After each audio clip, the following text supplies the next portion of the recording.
Hey EJ. Now what? The color? Purple? Allow me, sir. Thank you.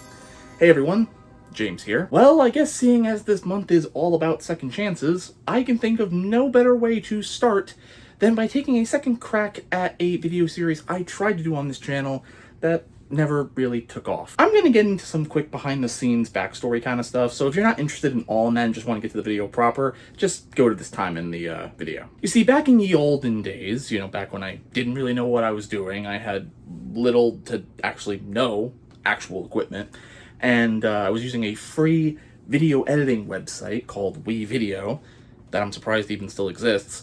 I was throwing so many ideas in video, so many shows at the wall, and trying to see what stuck. And one of those was called From Screen to Stage, which took a look at movie adaptations on stage. In total, I produced one full video, and that was done on Shrek the musical, and another one was completely unfinished. And I later released what I did, which was probably about half the video, in the 2016 VEDS season. Kind of to sort of gauge public interest, to sort of see, like, would you want to see this moving forward? Looking back on it, several things were instantly apparent. Not the least of which was, oh my god, what is this audio? Hey guys, welcome to this brand new series of videos. 12 seconds later. Now this category is rather simple.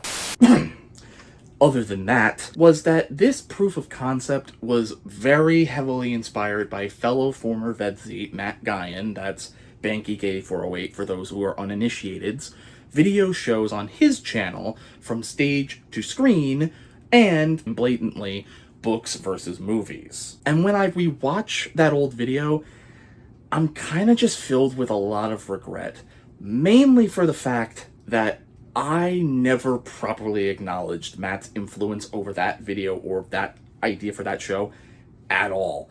I never really acknowledged that I was kind of blatantly ripping him off.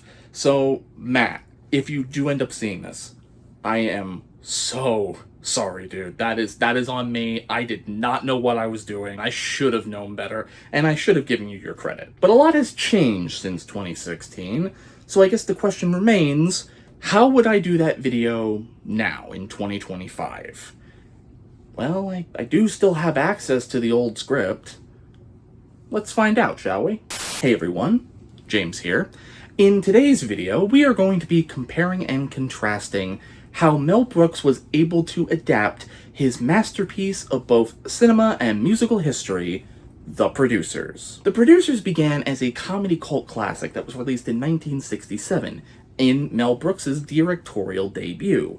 Now, Brooks based a lot of the movie off of his own experiences working with a theater producer who was not unlike Max Bialystock by his own admission at the age of 16. He used to produce plays by having his investors come to his office, and they were all over 80, and he would make love to them, and they would give him money. Originally intended as a book. Too much dialogue, not enough narrative. Which then, if you can believe it, by sheer coincidence, was considered to be turned into a play. Showed it to some friends of mine. It's too many sets. Too many scenes, too many sets. Eventually was turned into a film starring Zero Mostel and Gene Wilder as the title roles of Max Bialystock and Leo Bloom, respectively. The plot centers around the unlikely meeting of Bialystock and Bloom, Bialystock being a struggling theater producer, and Bloom being a timid little accountant, as the two hatch a plot to make more money with a Broadway flop than they would with a hit. Along the way, they meet a wide array of colorful characters, including a Swedish bombshell, a flamboyant director and his assistant, and, well, an ex-Nazi playwright. Upon release in 1967, it first struggled to kind of find an audience. We came to this enormous theater. No one was there. There was a bag lady asleep in the second row with a bottle of booze near her face like a baby's bottle. Joe Levine was there with two executives. One bag lady, 7 people in a 3,000-seater. This movie is not doing well. I thought, okay, maybe there was a career for me somewhere. It certainly wasn't in movies, I knew that. This was the first and last movie I'd made. But later went on to win the Academy Award for Best Original Screenplay, and over time has been placed on AFI's Top 100 Laughs list, been preserved in the National Film Registry, and, the topic of today's video, been turned into a, well, monumentous Broadway musical. Now, the producer's musical was actually the result of DreamWorks co-founder David Geffen, yes, that DreamWorks, successfully convincing Mel to turn his cult classic into a musical. So, Mel worked on it, and along the way he recruited people like co-book writer Thomas Meehan and director and choreographer Susan Stroman to help him on such an endeavor. And after a record-breaking run in Chicago in April of 2001, the producer's musical opened on Broadway, with Nathan Lane and Matthew Broderick assuming the title roles as the producers, Bialystok and Bloom respectively. And to say it was a smash success is kind of an understatement. It was able to recoup its budget in a little over 8 months. And then flash forward to the Tony Awards that year, which was oddly enough hosted by Lane and Broderick. It swept the show, breaking the record that was held for 37 years by Hello Dolly, winning 12 categories total, including Best Musical. And that night also had the distinction of making Mel Brooks the 8th person ever in history to become an EGOT. Throughout its 6-year run and beyond, many celebrities have tried to take on the monumental task of replacing Lane and Broderick, from names like Jason Alexander, Jesse Tyler Ferguson, Richard Kind, and Martin Short. And in 2005, the producers got the film treatment, returning Lane and Broderick to the title roles of Bialystok and Bloom, alongside celebrities Will Ferrell and Uma Thurman, and it is this film adaptation that I'm going to be basing a lot of my opinions of the musical off of. Not because there aren't a wide array of videos out there of the musical itself, but rather kind of just for simplicity's sake, and for the sake of decent-looking footage. I mean, this was directed by the director of the stage play, Susan Stroman, so arguably it is a 1-to-1. So, which one for me do I think is the better version of this story? The 1967 original, or the Broadway musical and 2005 film adaptation? Well, let's find out. Let's first talk about the story. Now, while yes, you might say, why are you talking about this? Aren't they essentially the same story? Well, yes, but between the two versions, there are some significant differences. Starting with probably the character that if you only have ever seen the musical version, you have no idea who I am talking about, LSD, Lorenzo St. Dubois, played by Dick Shawn. Now, this character is, well... if I may, I like to call on my group. They kind of help me a little. Group, psychedelically speaking, I am talking about the power. Love is the flower that is mine. The worst part of the movie. The beatnik hippie type doesn't just work for me in 2025, and I would argue I don't really know if it even worked back in 1967. This character, LSD, Lorenzo St. Dubois, is introduced to the audience during the audition scene, where he auditions and is subsequently cast in the title role of Springtime, mainly for his complete and total utter lack of talent. Now, the musical version cuts out this character entirely. He's never seen, he's never mentioned. Instead, they opt to have Franz during the auditions cast in the title role, but after a freak accident and realizing they don't have an understudy for Franz, Max, out of pure desperation, practically begs Roger to assume the role and go on instead. Now, between the two versions, and I don't know if a lot of other people are going to feel the same way about this, so let me just explain. While I like watching the performances of Franz and Roger, I kind of have to say I prefer how the movie handles this a little bit better. LSD is cast in the title role because he has no talent. So all of the audience, when they're watching him on stage, they think all of his acting choices for playing history's greatest monster are intentional, whereas it's not. He can't act. But when you watch the musical, Franz and Roger give exceptional vocal and, dancing performances, which kind of calls into question why Bialystok would be so eager to cast them. The whole point is they're trying to put on the worst show ever. So LSD gives an awful performance, so of course you want to cast him. So Bialystok and Bloom's ultimate failure is more so that they completely misread how an audience would react to this guy. Apart from that, the character of Ula is also given a little bit more to do in the stage musical versus the movie. The movie, she's basically a punchline, but we'll get into that in a little bit. Whereas the musical expands her, basically turns her into a love interest for Leo Bloom, and she is actually the catalyst for their breakup in the second act, because she is the one who convinces Leo after Max gets arrested to run away to Rio and marry her. But perhaps the change that splits audiences down the middle is how both handle the ending. Now, the movie has Bialystok and Bloom sentenced to 2 years in prison for attempting to blow up the theater that Springtime ran in a last-ditch effort to close the show. There we find them basically doing what got them sent into prison in the first place. Now, the musical does the same thing, but does go a few steps further, showing that Bialystok and Bloom do indeed go to prison for fraud this time instead of trying to blow up the theater, but are later granted a full pardon by the governor, and later reunite with all of the characters we met throughout the play, Ula, Roger, etc., for the opening of Prisoners of Love, and later go on to produce many other shows, with Leo even earning his producer's hat, and the two walk off into the sunset. After having said all that, which version do I think has the better story? Not surprisingly, it's going to be the musical. I know, call me a sap for a happy ending, but it's not just for that reason. The main reason is I think the musical just does a better job at giving the audience a fuller picture than the movie does. I'm not kidding you when I say this movie just starts. You hit play on your DVD, it starts immediately with the hold me, touch me scene. No build-up, no establishing where we are in time, none of that.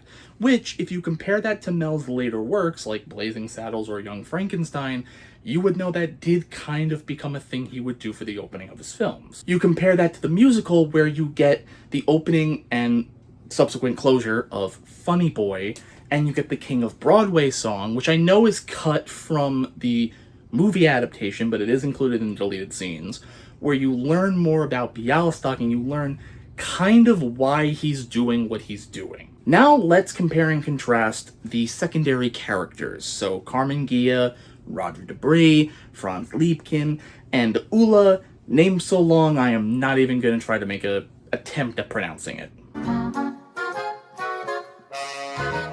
Now let's talk about Franz. Now Franz basically is the same in both versions. One of the main biggest differences I've already talked about being that he is given the title role in Springtime but then breaks his leg, etc. And while I do like how the musical plays this character for laughs, and I mean, let's be honest, if you get a good actor who can play him, he can arguably be the funniest scene stealer in the whole show. Maybe only rivaled by Roger. I think ultimately I prefer the movie's take on this character for the sole reason that the movie's take on Franz is a little more grounded and a little more threatening, which I think fits this story a lot better. To help explain, let's examine this story through Franz's perspective. From his point of view, he's written a play that in his eyes redeems a misunderstood figure, only to have Bialystok and Bloom show up, say, "We're just like you, we want to produce this play for the same exact reasons that you do," even though we the audience know they do not. He is then betrayed by Bialystok and Bloom when they unknowingly, and I guess also mistakenly, turn Springtime into a comedy hit. And when he's realized this, he is completely humiliated, and the people who he put his trust in are nowhere to be seen. That kind of betrayal seeds anger and revenge, and when Franz does go to get his revenge later at the office, he's only unsuccessful because Bialystok and Bloom dodge a couple of his shots and then hide under a table, and he refuses to not shoot them like men. Whereas in the musical, Franz shows up and he's kind of just firing his gun wildly, especially with Will Ferrell. He's not even aiming. And yeah, I know he has a broken leg, but still. He's making stormtroopers look like grade A snipers by comparison. But it's not even so much that, it's also because I love how Kenny Mars in the movie portrays Franz versus a lot of the stage Franzes that I have seen. Kenneth Mars in the movie plays Franz so unpredictably. He seems like a character that can be both in control of a situation and fly off the handle at literally any moment. He's even able to make Bialystok flinch in the opening scene. You know, not many people knew it. But the Fuhrer was a terrific dancer. 12 seconds later. But nobody ever said a bad word about Winston Churchill, did they? No, when was winning? There was a painter. He could paint an entire apartment in one afternoon, 2 coats! Whereas you compare that to musical Franz, and, I mean, I'll be honest, musical Franz seems like after springtime and he's been betrayed, he would be more likely to go cry on the rooftop with his birds than go shoot up an office. Now, moving on to Ula. No, we're not even really going to talk that much about Ula. There's no point in talking about movie Ula versus musical Ula. There's no competition. Musical Ula is better, full stop, exclamation point, end of discussion. Movie Ula is brainless. She is not even able to tell that her bosses are being shot at. You could cut her out of the movie entirely and miss nothing. Rewatching the movie, I was flat out embarrassed watching any scene with this character in it. The cinematography kind of just tells it all. There's no real point in diving deeper with this character because Bialystok in the original movie kind of just describes it perfectly. Max, what are you doing? I'm gonna buy myself a toy. I worked very, very hard, and I think I deserve a toy. A toy? A toy. That's a toy? Musical Ula is better because she was actually allowed to be a character and not just a punchline. And a misogynistically mediocre one at that. Finally, let's talk about Carmen Gia and Roger Debris. Now, this is going to be a little complicated, so bear with me here. My thoughts on these two characters, and ultimately which one I prefer, is kind of the exact opposite of everything I've said so far about Franz and Ula. In the movie, Carmen Gia and Roger Debris are played, for lack of a better word, straight. There's nothing that over the top about them, especially when you compare it to the musical, and they're just sort of another weird set of characters that Bialystok and Bloom come across in their journey to produce this musical. As a result, I don't think they're nearly as memorable as their musical counterparts. They just don't leave that big of an impression on me specifically. Now, as I've already sort of touched on, Roger in the musical has a slightly more expanded role. He assumes the title role in Springtime after Franz breaks his leg, again becoming a director turned actor, which, if you pay attention at the end of the show, you kind of see that that was a career path he definitely leaned into and became very successful at. In terms of how they are performed and written in the musical, every aspect of their personalities has been dialed up to 11. As I said in the original video on this, it's kind of like you took their movie counterparts, threw them in a blender, tossed some sugar in there, a little bit of Red Bull, and a little skosh of pure Colombian cocaine, and blended it all up, and voila, there you would have your musical versions of these characters. And even then, I think I'm kind of underselling it. Tony, Tony, Tony, Tony, Tony! What's the matter? Oh, is he all right? He's having a stroke. What? I'm genius! The suspense is killing me. I know. I feel like I'm going into labor. Darling, quick! Back in the closet. Okay. Their whole introductory sequence in Act 1 is just so much fun. It injects so much life and energy into not only the people on stage, but the audience as well. It's such an electric feeling. It's one of my, again, favorite scenes in the whole, piece. But that virtue may also be its weakness, as these characters in how they are portrayed on stage definitely have a lot of outdated cultural stereotypes around gay people that kind of remind me of Brian's cousin Jasper from Family Guy. Oh, by the way, Max, darling, we loved Funny Boy, didn't we, Carmen? Oh, worshipped it. To be or not to be, you mean a lot to me. Showstopper! Fabulous. I'm opening a museum and putting you in it. They're that fabulous. Now, I am definitely not the person who gets to say whether it ever completely crosses the line.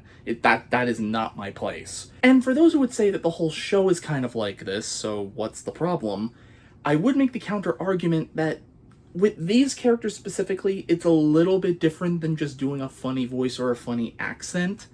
But for me, myself personally, to give my own take on this, I would say in situations like this with these characters specifically, I do find myself asking one important question. Are Roger and Carmen as negative a portrayal as, let's just say, Ula was in the original movie? Or, to step out of character for a second, are Roger and Carmen as bad in their portrayal as, say, the female police were in that episode of Batman 66, that Nora Clavicle thing I reviewed last year? I personally don't think so, and I think it has a lot to do with intent. I don't personally see any negative intent with how over-the-top these two are portrayed as in the musical. I've only ever seen them as, yes, maybe a tad bit too eccentric, but also characters that probably have the healthiest relationship in the whole show. They're just a happy, loving couple. And when you have these characters be portrayed by such incredible talents like Roger Bart and the late great Gary Beach, who both got to reprise their roles in the film adaptation, which does not normally happen, I just ultimately find them to be incredibly endearing and charming, and they're my favorite characters in the piece. So while I will say that the movie does definitely have the better portrayal of Franz, in my opinion, the portrayals of Ula, Roger, and Carmen, I think, are more than enough to make up for that. So for that reason, I would say the musical, again, has the better secondary cast. Now, if you do remember that original video that I put out, you would think this would be the part where I would start to compare like musical numbers, like the springtime sequence. And ultimately, I decided to not do that. I just felt it was a little unfair. The original movie had a fraction of the budget that the movie remake did, and that the musical itself did. Also, it just doesn't feel fair to compare a movie with 2 songs in it to a musical with so much more. So instead, the last thing we are going to be comparing between the two are the title characters, the producers themselves, Bialystok and Bloom. Not a lot of changes were made when translating Bialystok and Bloom to the stage, except for one major thing: expanding the emotional depth of these characters. What I find to be one of the most important underlying themes of the producers, and why I think it is a story and a property that has transcended multiple different mediums and generations itself for the original movie, is that it teaches the value of friendship. What starts as a relationship completely born out of greed, desperation, and manipulation, pardon the pun, later blooms... What pun? Shut up, he thinks he's witty. ...into a relationship that is based purely on a mutual respect for one another. By the end of the story, they're no longer boss and apprentice. They are partners and, more importantly, equals. I think the musical handles this far better than the original movie did, and it really comes down to the final courtroom scene, where Leo pleads his case. And that's the kicker.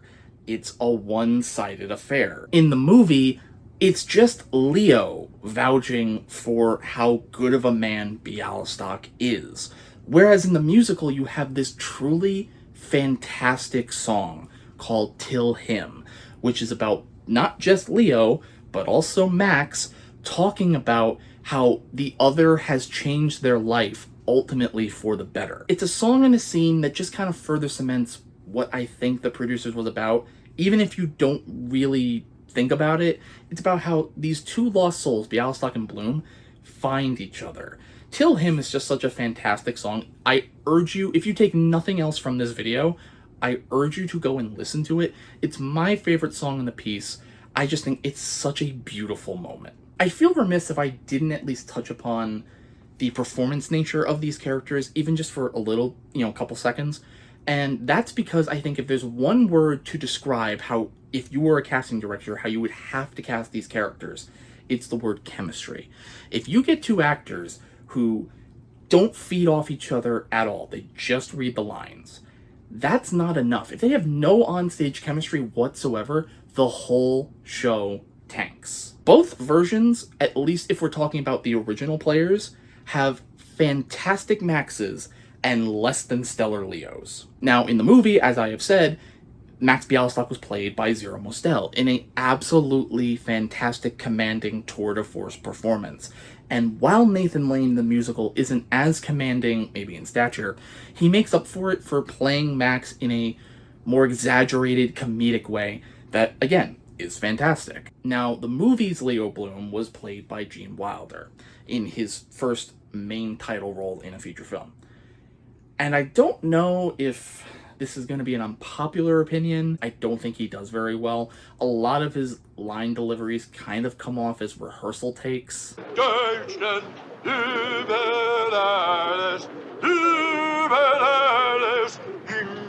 Mr. Liebken, please. People can hear. And Broderick in the musical, I mean, I would kind of expect that from him. That's kind of what he does in terms of his style of acting.